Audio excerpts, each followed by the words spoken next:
Since the dawn of video games, developers and publishers have sought to capitalize on popular IP, which has resulted in an eclectic group of games that range from award-winning, dearly beloved GOATs that deserve every bit of adoration they receive from fans and critics alike, all the way to actual landfill garbage. Games based on movie and TV IPs have historically been susceptible to circling the dumpster due to licenses being handed by publishers to smaller and inexperienced developers in order to pump something out in a short time frame. It was pretty easy to find these games on PS2, and I think most people knew what to expect before even playing them. I remember spending what little money I had on the Fight Club game, which was so bad I vowed to never break the first rule of Fight Club. Until now. Oh, who could that be?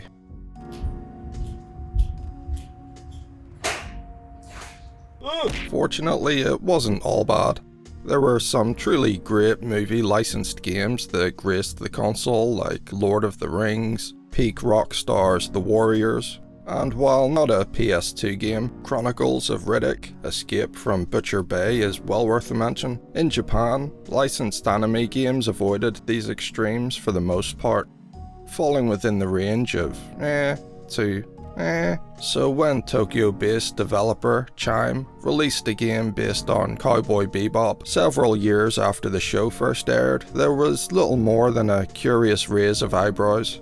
They had made several anime tie-in games during the PS1 era, such as Digimon Park, though all received middling reviews, so excitement wasn't exactly off the chart for this one. But as far as licensed titles go, Serenade of Reminiscence ticked all the right boxes. The original voice cast had returned. Even the English-speaking cast had begun recording before the international release was binned. The original composer, Yoko Kanno, also created 3 new songs for the game, and Chime clearly made a concerted effort to keep the tone and atmosphere as authentic as possible. ちょっと話がうますぎないか。警備員が希少なガニメデゲリウスを横流し。The game opens at an aquarium where the 3 playable characters, Spike, Jet, and Faye, appear to be in a tight spot with money running low and being forced to chase down bounties no matter how tenuous their leads. The current bounty is the leader of an illegal fish trading ring named Patrick Johnson, and the group decide to split up in order to find him. 通りすがりのカーボーイ。何? We take control of Spike, while Ed, up on the Bebop, appears via video call to explain what the buttons on our controller do. X is punch, square is kick, circle is a grab that can be followed up with punching and kicking, and triangle is a special attack. Combos with these fill up the cool meter in the bottom left, and when it's filled, pressing X and square together will activate a speed and damage boost. Pressing R1 performs a counter when timed correctly, though this is something I had a bit of trouble pulling off in the heat of battle. It seemed to work about half the time, and may have been a skill issue, but I was often left getting repeatedly punched in the head when trying it. Overall, the combat feels pretty stiff, as you're locked into place until the attack animation's finished, leaving you at the mercy of an enemy who's trying to kick your teeth in. L1 is the action button and is used to complete tasks such as interacting with consoles and jumping over barriers and on top of aquatic mammals. After taking care of a few corrupt guards, a hacking minigame is introduced where you have to input the buttons on screen within the time limit. Through this door we get a fight with melee weapons. I knocked all the enemies out before picking a weapon up, so had to practice on this shark. Our first taste of shooting comes next, and Ed looks exactly how I feel when playing every single shooting segment this game has to offer. R1 shoots, R2 holsters, and you'll likely end up hitting it by mistake at some point, which is great, and L2 allows you to snap to cover. I blame my first death on the controls, which are inverted by default, but even after fixing that it still feels pretty bad. Ed tells us we can slow down time when pressing circle. The first time I tried it, I dove forward, hammering R1, thinking it was the same as Max Payne, but quickly realized it works more like Red Dead Redemption's Deadeye, where while in bullet time you line your enemies up and shoot, then those shots are fired when the meter's drained. To get past the next door, we need a passcode, which is handily spray painted on the wall nearby, and on the other side we see Johnson and the security guard finish the deal for the fish before a mysterious man is introduced. You can tell he's bad because he's drinking champagne in the backseat. Spike wades in to claim the bounty on Johnson, and an explosion provides a distraction for Fett and Jay to An explosion provides a distraction for Jet and Faye to surround him, but more goons show up for us to deal with while he makes his escape. After the fight, we catch up with them, though the explosion has them thoroughly confused as they all assume each other are responsible. なんか聞こえない？ん？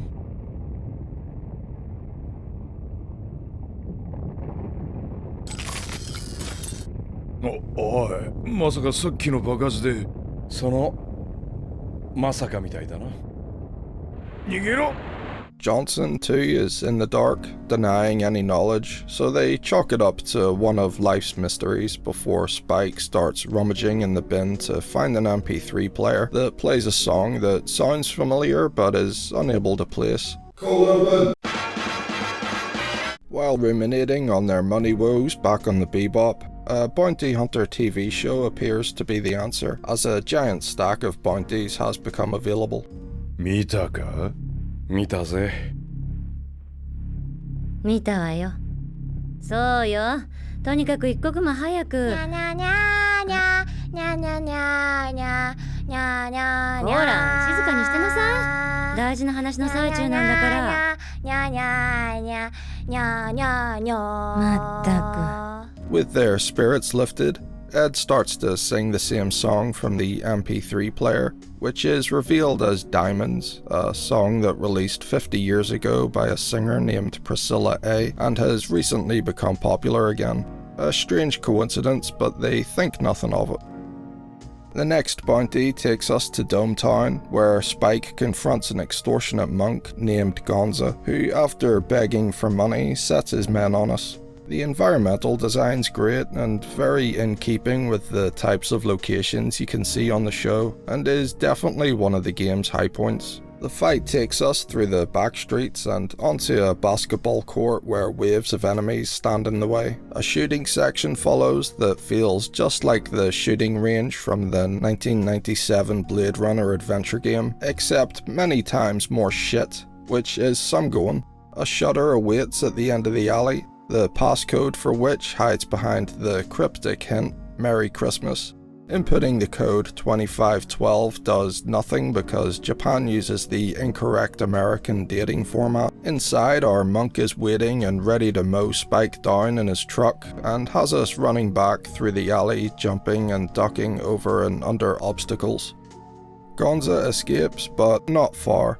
We find his truck totaled at the basketball court, where after taking out a few more enemies, we do some detective work to find him hiding behind a wall.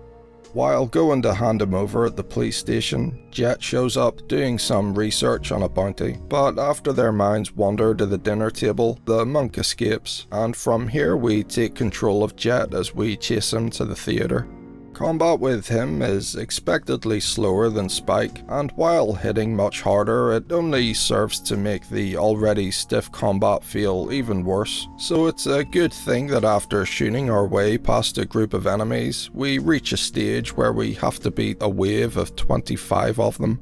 And when I say good thing, I mean for fuck's sake. Another gauntlet awaits on a more exciting stage with destructible props. Then, after pulling the curtain cord, we're presented with a Street Fighter-esque background for the game's first boss fight. Now, I'm not gonna pretend this is anything other than tedious. Gonza has a decent pool of health and does a lot of damage with his staff, whose combo is impossible to avoid if he catches you with the first hit. He also performs a special attack that involves him jumping into the Buddha statue's hand and summoning a giant bell that swings across the screen. After some trial and error, I found baiting his rush attack, which leaves him open to a few hits, to be the most reliable way to take him down.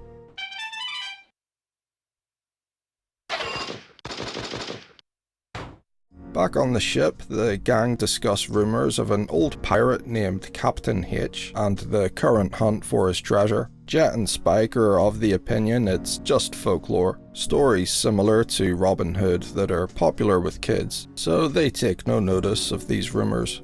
Faye, on the other hand, finds the idea of finding hundreds of billions of oolongs too good an opportunity to pass up. さあみんな、海賊のお宝を見つけに行くわよ。バカバカしい。付き合いきれねえ。気が乗らねえな。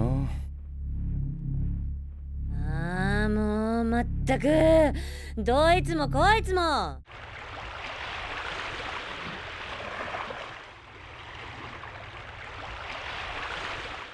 ち、こいつもおしゃれかよ、くそったれ。To help put some money towards repairing their one-man ship, the Swordfish, Spike cases his next bounty down on Kung Fu Street with the help of a very enthusiastic Ed.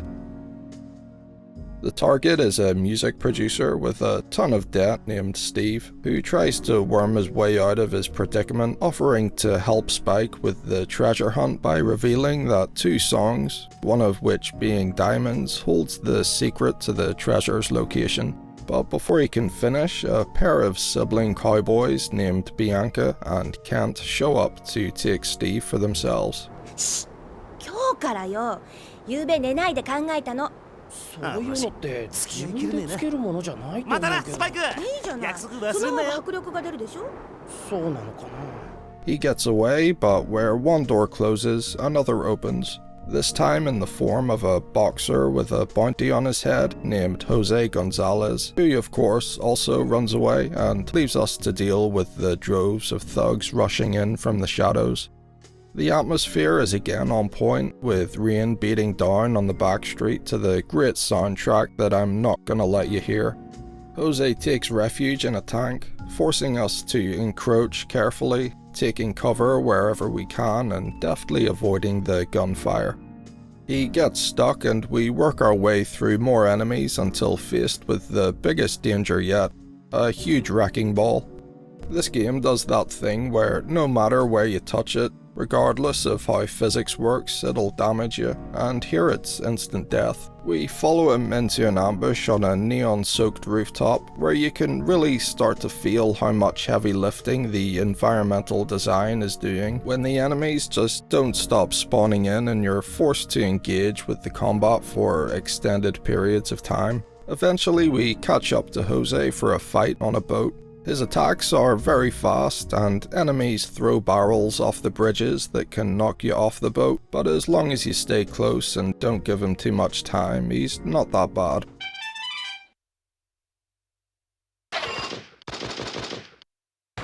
After meeting up again, Jed and Spike share in their disappointment of only being able to catch small-time bounties like the Boxer and the Monk, which is better than nothing as long as they catch a lot of them. Spike then spots an opportunity to catch more as Bianca and Kent appear.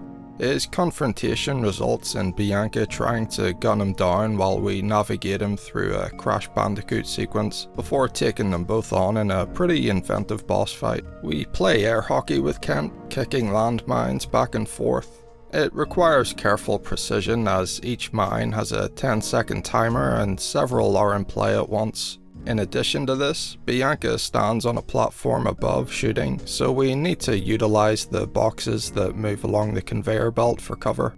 Each of the different gameplay elements that have been presented thus far is what you could describe as mediocre at best, and even if the atmosphere and general vibe are doing a lot of the heavy lifting, there seems to be enough variety to stop the game from falling into a gaping chasm of misery and despair.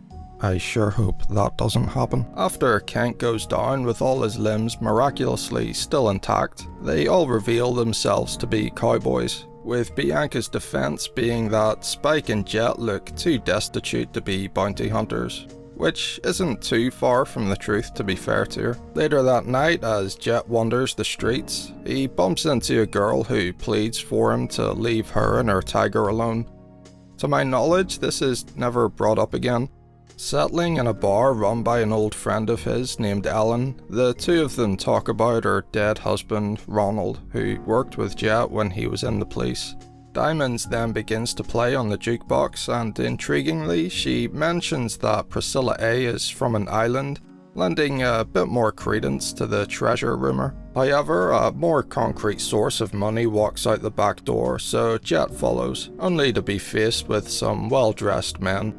This is followed by a shooting section whose enjoyment is hinged on one thing: noticing the little pink dot on the minimap. With some skill and patience, you can get through this area without too much trouble. But with a donkey brain like mine, you'll fight a never-ending stream of enemies that'll kill you again and again as you wait for a cutscene or something to trigger. You'll run around looking everywhere, except of course the minimap that you've had zero reason to look at since the game started, for anything to make this nightmare end until you finally notice the pink dot. But instead of conceding this is in any way your fault, the utter muck that is this game's shooting, which you've just had to wade through, will no doubt leave a taste too bitter to accept any kind of blame. Anyway, we join Faye, who's sitting in the Red Tail, trying to track down the pirate treasure. A bounty flies right by, and she decides that for now she'll make do with being able to afford a spa and hitting the casino. This introduces another new mode of gameplay, piloting, and I know what you're thinking, it's probably just as bad as the rest of the game, and it is. Only two buttons matter here, R1 to boost and X to shoot. The former really needs to be held down pretty much the whole time to have any chance of catching up to the enemy.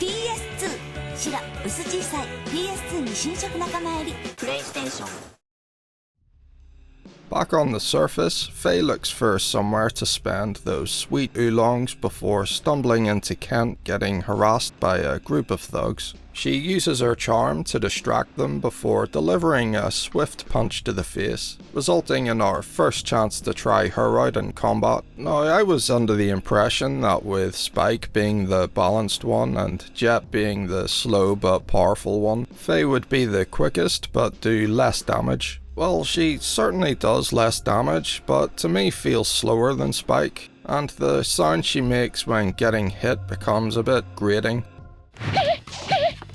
She uses this opportunity to get a free drink from Kent, who in turn uses her to dump his problems on, as he complains about his sister treating him like a rookie, yet leaving him to do all the hard work and getting the blame when anything goes wrong. Faye asks why someone who always whines and can't even shoot straight would want to be a cowboy, culminating in the revelation that Kent's grandfather was none other than Captain H. Unable to contain her excitement, she peppers him with questions and finds a clue to the treasure's location within the watch his grandfather left him. Another lengthy fight breaks out after Ellen overhears their conversation and presumably fancies the treasure for herself, calling in her boys to take them out. The fight spills out into the streets, where this time we have to protect Kent, which amazingly doesn't make the combat any better. He just stands about getting his head pummeled while we take out enemies and move obstacles so he can escape, which even after doing, he still just stands around. Hmm.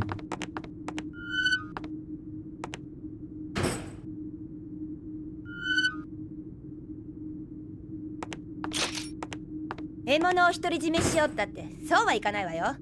さあな。We then join Spike at the station, where Steve promises to tell him more about Priscilla's unreleased song after helping him evade Bianca. When she returns, they find themselves in a pickle when the reservoir dogs follow her down. Bianca joins in on the fight and can thankfully look after herself. She does, however, steal the health drops, which may lead to you dying. The fight takes us from the platform, through the train's tight interior, and onto the roof after an enemy blows a hole in it. Up here, Ed tells us we have to dodge the oncoming signs, which are an instant death. A ceaseless wave of enemies attack, who more often than not get knocked down by the signs, and if they get too close when getting hit, it also knocks us down. And after getting knocked down, the time it takes to get back up isn't long enough to avoid the next sign if you happen to be in the wrong position. So it's just a roll of the dice if you live or die. I done this for, no joke, 20 minutes before I looked at the minimap and noticed it said go, and realised I should have been moving forward this whole time. I don't even know who to be mad at anymore. We fight and shoot our way to the surface where Spike and Bianca narrowly escape some enemies who destroy the swordfish. As Faye works her magic on Kent, they get accosted by the same bozos as earlier, but this time they're joined by Ling Li, a wanted criminal who reveals that, strangely, Faye also has a bounty on her head. She and Kent make a run for it and split up, but wouldn't you know it, they all follow Faye into a dead end. There's a lot of fighting, then some shooting, then we get a somewhat fun boss fight against Ling Li, where we have to chase her through the streets and shoot the neon signs that she jumps on. There's also a group of enemies that follow behind, but they can be safely ignored.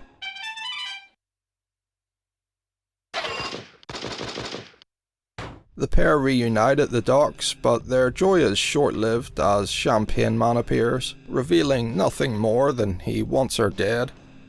We fight as soldiers for a while and take down a gunship by shooting its turrets, before taking control of the Red Tail once more.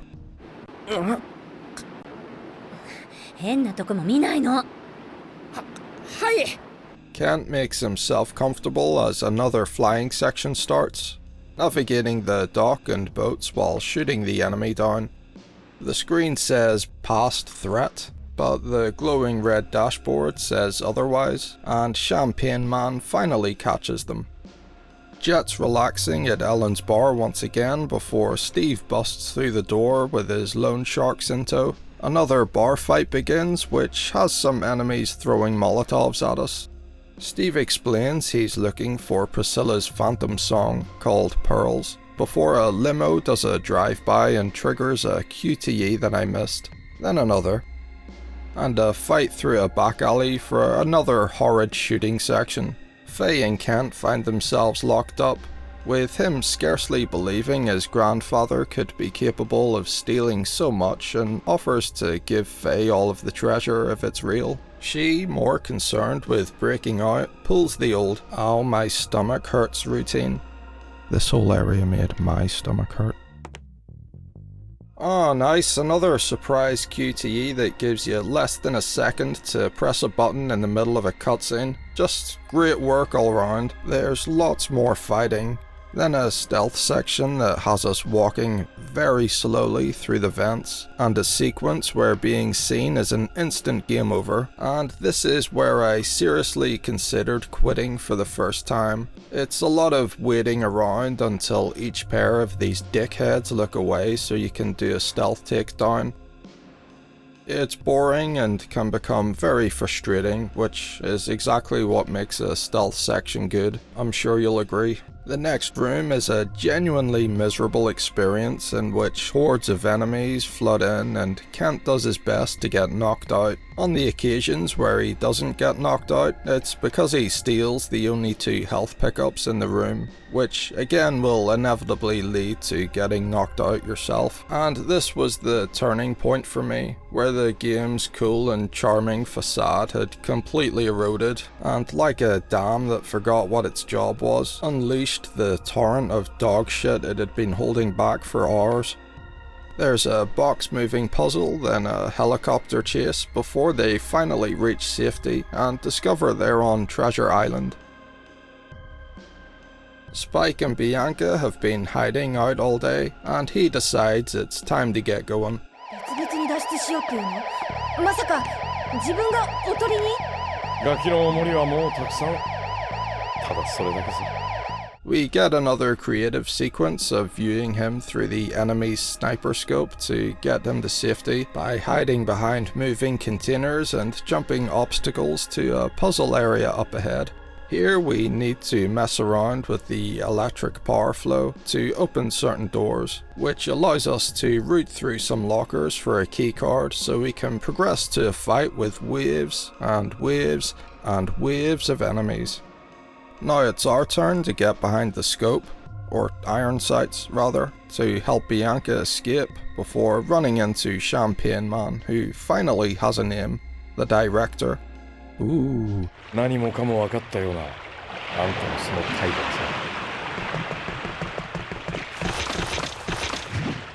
そいつはどうかな？逃がすな！ Spike manages to escape, and we see the police aren't messing around in a cutscene that shows them rounding up bounties en masse. Spike warns Jet that they need to escape the planet, so we take control of Jet and commandeer a speedboat to get us back to the Bebop. This involves avoiding the mines and crates littering the canal until reaching a ramp that'll launch us to the ship. Or not, you know, that's fine too. It really is amazing how much gameplay variety this game has, and manages to do every single thing badly. When we successfully reach it, Ed tells us that soldiers came aboard and planted 10 bombs that we now need to defuse. Thankfully, this section is light on combat and lets us explore the Bebop's interior, though much of it is spent running against every wall until a green search prompt pops up, which is as exhilarating as it sounds. Sensing that maybe we're not having enough fun, after we defuse the 10 bombs, Ed informs us that actually there's 20, and now there's a bunch of enemies on top of that. The ship itself is a bit of a puzzle, with certain areas being blocked off until the floors have been rotated. And when finally clearing the decks, we get a boss fight with one Cult Meyer. お前、連中の仲間じゃねえな。ウルトマイヤー、傭兵だ。あの世に行く前に覚えておけ。この人殺し野郎が。Mechanically, this is a simple fight. Too simple, some might say. When he fires his machine gun, you take cover behind the container on the right, then run over to the left before he fires his homing missile so you can lead it back to him. Then when he's stunned, you can get 3 or 4 hits in. This is diabolical. You have to repeat this process 9 or 10 times, and I recommend sticking your head in a bucket of ice beforehand to make sure you don't lose concentration, as I did with only a couple of hits left to administer, which left me wanting to stick my head in a fucking oven.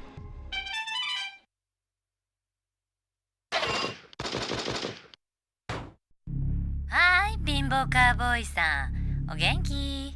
Faye contacts the boys and tells them she's on the island where Captain H's treasure is. It is, however, crawling with the director's soldiers, who are also attacking the Bebop, forcing Spike to take the half-repaired swordfish into the skies for another dogfight. But before that fun starts, Steve calls in to tell him he's found Priscilla's hometown on the island and to meet him there.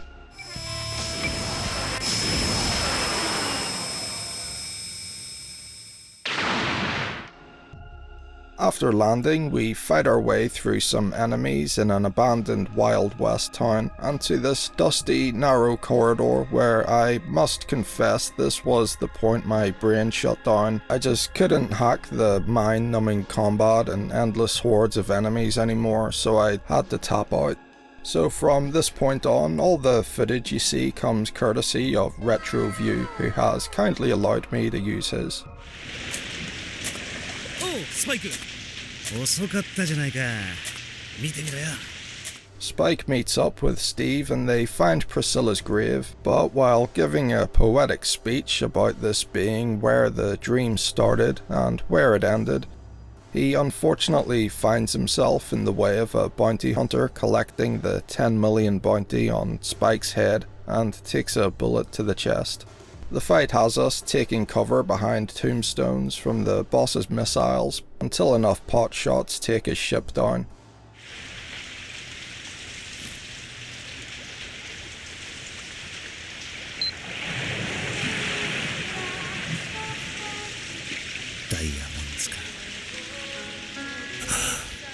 The group reunites, but while trying to figure out where to start looking for the treasure, they're confronted by a gun-wielding Ellen, who reveals her husband is still alive and that she won't let them interfere with his work. But when push comes to shove, she doesn't have it in her to betray Jet and confesses the treasure doesn't exist. Then we get the reveal that her husband Ronald is the director. Ronaldo. His plan is one born of frustration and disgust, the risks of his police officers facing death every day yet seeing little reward for it. He's turned his men into killers, and by starting the rumour of Captain H's treasure, he intends to lure all the cowboys on Mars to the island where they can be taken out in one fell swoop. His thinking is that by removing cowboys, the city will become a safer place for his men to work. Though his true feelings soon come out in a contemptuous takedown of cowboys who work simply for money without any sense of duty or honour. Bianca shows up just in time to stop them getting blown away and gives the group their chance to escape. They split up, and the following section has us switching between each to take out all the soldiers around the town. Ellen tells them Ronald's plan is to destroy the island by igniting the large fuel storage underground, which would be the easiest way to kill the army of cowboys coming for the treasure. 一本取られたわね。コーチが優秀だと成長も早いわ。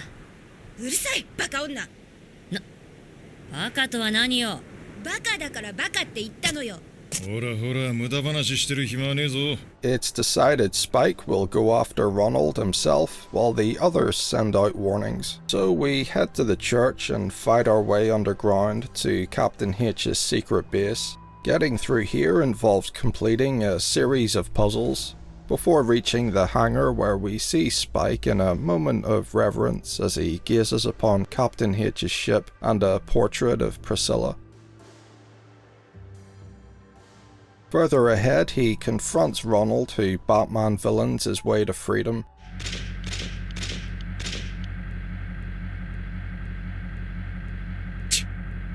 Bianca attempts to take him out of the sky, but is apparently unsuccessful.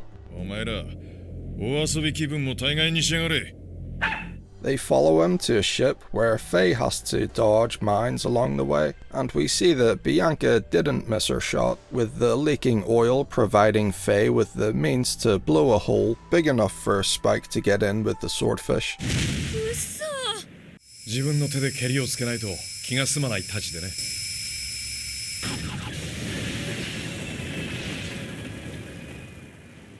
We fight our way through some more enemies, then traverse a series of obstacle-laden corridors, before fighting Ronald's freaky armed personal bodyguard.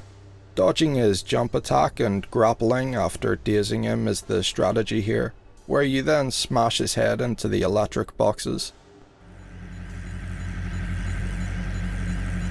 終わりにしようぜ。あんたの夢を。どちらが現実で、どちらが夢に過ぎないのか。その答えは互いの主観の中にしかない。興味ないんだ。あんたの夢も、俺の夢も。We confront Ronald for the final boss fight, where the trick is to get behind him, then string a few hits together.